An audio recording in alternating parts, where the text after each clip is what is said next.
Congrats, you did it! You have finally talked up your D&D game enough that all of your coworkers want to give it a whirl. They want to know what the hype is about this game that you keep talking about. Or maybe you found a new friend that is kind of nerdy but hasn't ever had the right group to try it when they really want to try. But they maybe aren't as familiar with your normal fantasy tropes. So now you have to run D&D for someone who has never played it, which is a whole different type of conundrum. They only know jokes from TikTok about horny bards and outdated Facebook memes about Fireball being cast in a small room. And honestly, because they're your coworker and you've only kind of talked to them, you don't even know how nerdy they are. Do they even have any sort of reference point for this type of game? Do you have the same reference points that you can throw at them the way that you would someone who knows what a buster sword is? A prime example is that I told someone about a buster sword that a character had recently, and my coworker looked at me and said, "What the heck is a buster sword?" So I had to explain that it's just an oversized sword that in reality would never get used. And I showed them a couple of pictures of some. But without that reference in mind, me saying the word buster sword doesn't mean anything to anybody. James at DM with a Day Job has a great video about when obvious isn't obvious and how the game assumes a certain level of awareness of a genre. But the big thing that I'm focusing on here is that, especially in D&D, we take for granted a lot of the time that there are classic tropes that we pull off of, the wizard hat being a prime example. Everyone knows what a witch's hat looks like, and the fact that that is a symbol to point that this character knows magic. Lord of the Rings and Legend of Zelda feel very second nature for us to use as examples in the D&D space, but believe it or not, there's some people that haven't even experienced those pieces of media. And a lot of those people are the normal people at work that still think that D&D sounds really interesting to them. But they don't have any sort of grasp as to what to expect on it because they're not familiar with that genre. So what I have found has a lot of great luck, and it's had a lot of people coming back to D&D more and more at my table and other tables in general and getting together with other groups of friends, is by switching up that genre and kicking out the high fantasy. There is actually a specific genre that I have found works the best for enticing new players and getting them hooked into the game, and that is mysteries. My glasses are gross. That's the real mysteries. How do my glasses get so gross? Now, maybe I just hype up my game and talk too much about it to people that aren't my players, but a lot of the people who aren't normally interested in tabletop games are really interested in my Victorian London murder mystery, Jack the Ripper style high intrigue game of D&D. And they really want to try their hand at it because it sounds so cool and unique. But here's the thing, I don't know that they would be as interested if I had talked about slaying dragons and rescuing princesses from towers and solving the vampire's curse. It's like putting on a can of paint suddenly made it way more appealing to people. And from what I've seen, a 1920s style whodunit murder mystery in a magical New York is a lot more appealing to the general crowd than the high fantasy epic quest to go slay a dragon is to a lot of nerds in our community. So today, let's talk about why mysteries, and specifically historically adjacent settings, appeal so much to new players,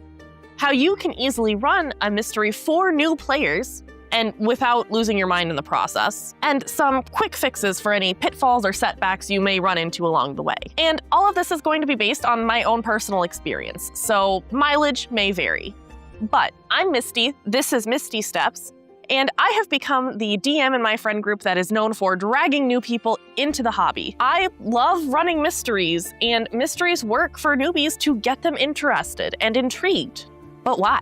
I think a big part of that is because everyone has heard of a mystery and understands the concept. We don't know what X even was, or why X happened. Can you solve it? It's a simple, easy goal. You don't need to know backstory to understand that something is happening and needs to be stopped. You don't need to know that a wizard is traditionally a hermit who lives up in the mountains and trains for 20 years, or whatever the case might be in whatever high fantasy homebrew world you have. And solving a mystery often brings with it a sense of accomplishment that a lot of people can really value. Now, I'm not saying this has to be a House MD episode where the clues are so wildly strung about that even the audience watching it doesn't know what the hell is going on. I'm not saying that you even have to perfectly lay out your clues at all, but I think even just flavoring a quest as people keep disappearing, can you figure out why, is a lot more appealing to a lot of people than the dragon is being a dragon. Can you go slay it for us, please? And I think that this is because it's more rewarding to the player themselves. Sure, for a character, slaying a mythical giant dragon is a huge, exciting thing that in that world should be celebrated. But for a player who has never been in this world before and doesn't know the high stakes that a dragon comes with, they're going to care more about getting that fulfillment from a external player level rather than on a character level scale. Being able to explore the why behind something is always extremely satisfying, and it's not something that a lot of people get to do in real life. After all, how many times have you asked a manager, why is this change being made? And you only get the unsatisfying answer of, because we said so. This is actually allowing them to dig into that why of, why are these people disappearing? Well, there's a cult behind it. Well, why is the cult behind it? Because they're trying to summon a bad guy.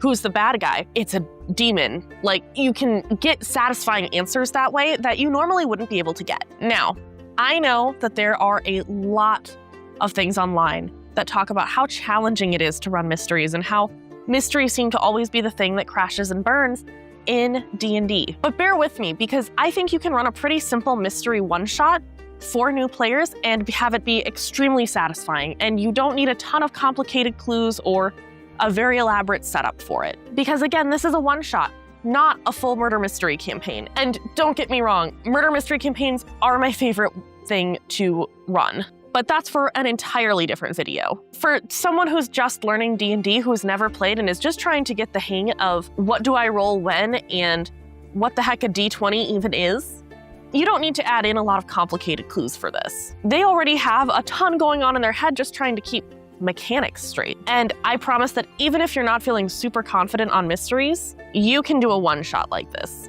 Because here's the secret. This is just a 5-room dungeon with a can of paint. Criminal offensive side eye. I know. I said this was a mystery. It's actually a 5-room dungeon, but bear with me.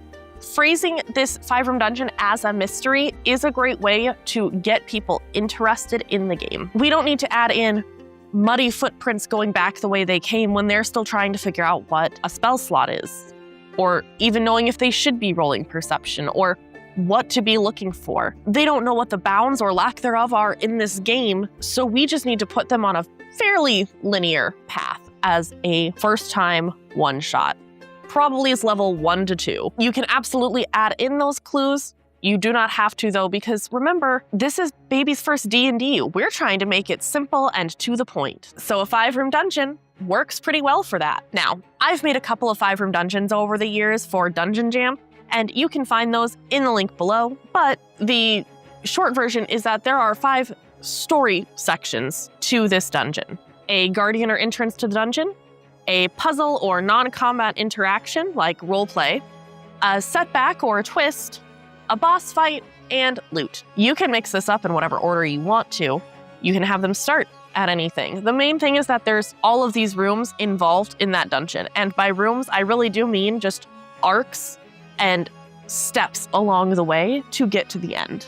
So in this example, the mayor's kid has gone missing. He went to investigate an abandoned manor north of town, and it is presumed to be haunted. People have been going missing recently around those parts as well, and no one's really sure why.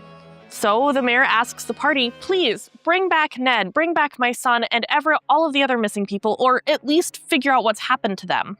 That's our guardian, that's our entrance. We know where to go and what we need to do. Once we get to the manor, there's some exploration to be done. You can have swarms of spiders, or maybe some weird mushrooms growing in the kitchen sink, maybe some giant weasels that approach from under the wreckage of the rotted wood. There's hints of magic gone wrong and magic residue everywhere, but nothing that's completely damning or fully explains what it is that's happening as they continue. Eventually, they will make it to a puzzle, though, with Ned passed out on the far side of a gap on the second floor. The wood's been rotted out. We're not really sure how he even got over to that side, but how do you get across to him and get back? That's room 2. Even though they've probably explored half the house at this point. There is no right or wrong answer here for the players. I don't go into this with an expectation of how they're going to solve it. If they have rope, they can try and swing across. I've had a rogue do some intense for level 1 and 2 acrobatics checks. I had a druid turn into a giant spider before to wrap him up in a web and bring him back. Some of them even just hand over a potion to get him back up himself so he can get himself out.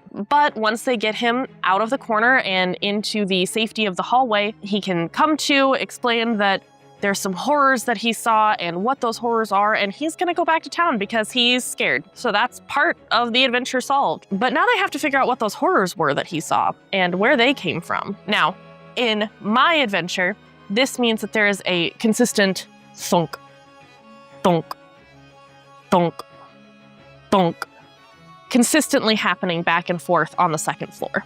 You can hear it from the time that you walk in to the time that they figure out what it's coming from, and it's a really great way to add some tension in there as well. The problem is that thunk, thunk, thunking seems to be coming from nowhere because there is an illusory wall with a bookcase hiding a good chunk of the second floor that's actually moves to reveal a magical lab. That hidden bookcase door, or just going through the illusory wall at the end of the hallway, is my puzzle for this 5-room dungeon. It's not hard. There's no huge amounts of brain power, but there are some creative ways that they can solve it. Again, these people are new to D&D, and they don't really deserve to have a complete head scratcher when they're, again, still just trying to figure out how all this works and here for a good time. We want them to have fun playing the game and to see the why we love this, not to just sit and be confused by numbers and crunchiness. They can figure out how to get higher damage numbers on their own should they decide that that's what they like about the game. But puzzles are puzzles, even if simple. And keep that in mind, because it doesn't always have to be some Sherlock Holmes level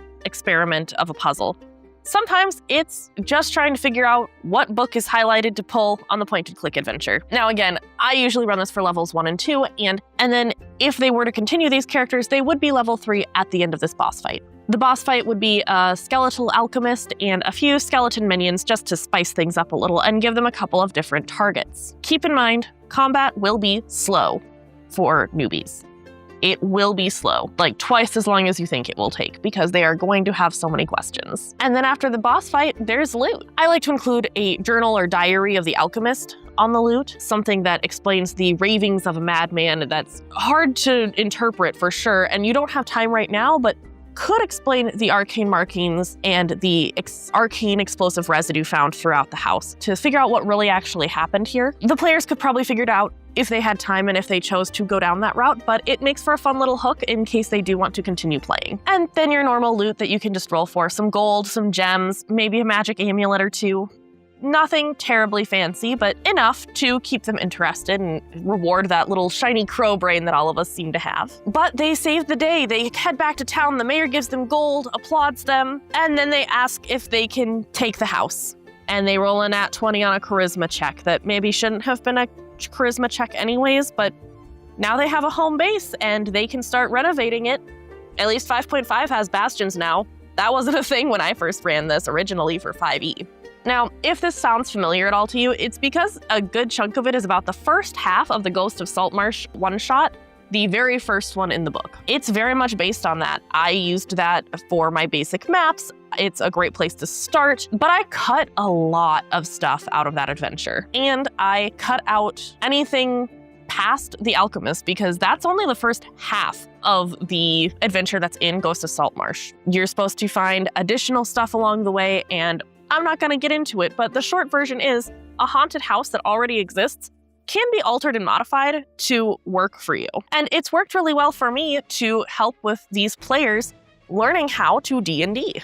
If people are interested in a PDF with the changes that I've made, let me know. I haven't bothered here because, again, it's mostly based on Saltmarsh, and I don't think that the specific adventure is really what makes it special as much as the framing of the adventure. Again, is this actually a mystery? I mean, why not?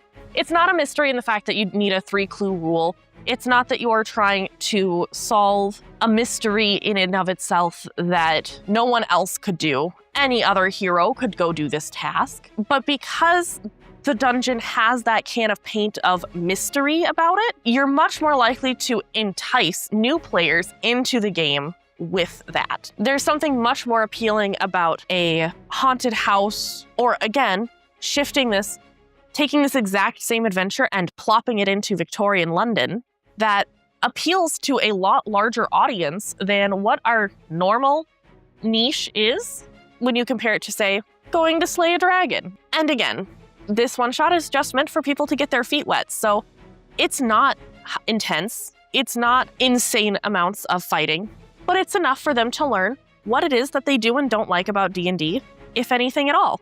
They will actually be able to learn from this. Do they like combat a lot? Do they like the role-playing aspect? Do they like the exploration part of it, so that they know what type of game to look for in the future if they want to continue playing D&D, whether that's at your table or at someone else's? Which leads me to the next part that I want to mention in this video, is some tips and tricks for getting people interested. As stated, I shrunk down a lot for this one shot. Things as with newbies will go slower than you expect, and already the pre-written modules are pretty hefty for just a one shot that they claim to be. I removed a ton of stuff. I also would make sure to shrink how many rooms there are, despite this being a manor, because otherwise your players might start thinking that there's going to be something of significance in every single room. And there just isn't. Otherwise, you're going to need a lot more loot, and that's frustrating. I also love doing this with physical props. That should not be a surprise if you're not new to my channel.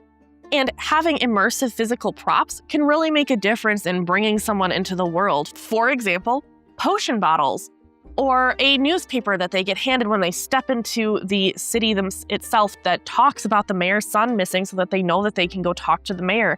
And that being how they get prompted to start the adventure, because they are an adventuring party and they find that the mayor is asking for help in the paper. I also suggest, if it's at all possible, having an experienced player in the party as well as a plant. My husband plays my plant a lot of the time. I let him make whatever he wants to for a level 1 character, but he's mostly there to help make sure that players are comfortable, that they can help speed up combat, and answer questions if I'm already helping another player as well. It helps spread the wealth, and it also gives them someone to look towards as far as what is and isn't allowed to happen. With D&D and other TTRPGs being so theater of the mind and so anything is possible coded, that can be hard for some people to wrap their brains around if they came from a world where everything is very procedural. If your players want to make their own characters, be prepared to help. It will take a long time for them to make their own characters.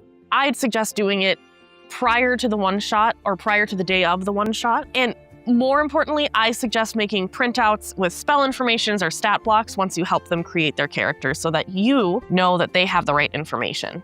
Pre-generated characters are always a great option, and I have suggested it as long as they can just pick a class for me to use, but all of my players have wanted to get the full experience and make their own characters, even if that's not something that I would normally suggest. Especially, again, to newbies who have never played D&D before or don't even know what they're really looking for in the D&D world. All that said, here's some setbacks that I would also keep in mind. If there's a haunted house without an owner, the players will try to buy the house. That is the millennial dream after all, and I'm not kidding, it has happened 3 of 3 times for me running this one shot. And consider your players' lack of experience when it comes to encounter balancing. Just because you think that 6 skeletons and an alchemist make for a balanced fight, lack of experience goes a long way. It's going to feel stressful for someone who has never played D&D, even up against 3 skeletons. So just keep that in mind. I'm not saying to go easy on them, but I am saying to just consider it when balancing. Remember, this doesn't have to be an award-winning mystery. This isn't something that needs to be the most mind-blowing thing in the world. It just needs to ask a question that the players can solve, and they need to be able to solve it by taking action to do so. You want them to get the vibe of D&D or Daggerheart or whatever TTRPG that you're playing. So have some combat, have some roleplay, have some puzzles, and get them those very basic concepts for them to really kind of get the idea of the game before we get too deep into the woods. And honestly, warn your players, it might not be for them, and that's okay. I DM a very different game than, for example, James at DM with a day job. If players don't mind the rules, but really would have preferred more combat, they can go find someone who likes running more combat-based games. That's absolutely valid, and I'm never going to fault someone for just not vibing with my DM style in particular. My main game that I run the most of is described as, quote unquote from the players, mild body horror and high intensity pining. That's not for everyone. The whole point is for them to learn if they like this hobby, whether that means at your table or someone else's, and you're just fortunate enough to give them the opportunity to try it out. The point of this one shot in particular that I'm discussing, this mystery that I'm discussing for newbies, is so to get them an appetizer tray with a bunch of different things on it, so that way the next time they come by, they know if they want more roleplay mozzarella sticks or more combat chips and salsa. I should probably not write these scripts before dinner next time. I should probably make sure I eat beforehand. Now, this might just be because I'm from the corporate world, so people have a bit different interests than what I'm used to, but historically adjacent settings do seem to appeal to a lot of people in comparison to what I would have originally thought. It gives people something a bit more universal to connect to. If I say 1920s New York, a lot of people will automatically be picturing flappers and the streetcars and guys in suspenders saying, hey, I'm walking here. Whereas if I say a FromSoft-like beast-ridden city, if you've played Bloodborne, you know exactly what to picture. But if you don't know what FromSoft is, or what Bloodborne is, or if you're just not a big gamer, you have no concept of what I just referenced. As I mentioned before, I do like to throw in that Madman's Diary towards the end as loot from the Skeletal Alchemist. And I love that because it helps entice them into wanting to know more. They want to know what's in that. They want to spend the time researching, and it kind of hooks them in, and hopefully, assuming that they like your table and they vibe with the game, they'll want to continue, and maybe you can do another one shot down the line where they can investigate that journal a little bit more. So, is this an Agatha Christie murder mystery with intrigue and backstabbing betrayal? No. Those mysteries are for a different video. This is not that in the slightest. And maybe even calling this a mystery is a bit of a stretch because it is just a 5-room dungeon with a question mark at the end. But if you want something to have people sample D&D and appeal to a larger audience than slaying dragons and fighting goblins, this is a great way to do that because you're putting a basic, simple dungeon in a Sherlock Holmes costume. And who doesn't love those silly little hats? As always, thank you so much for watching. Please be sure to like, share, subscribe, and comment. I do respond to all the comments that I can, and when this comes out, it'll only be a few days before Gen Con, so if you see me there, please stop by and say hi. Otherwise, I will see you next time.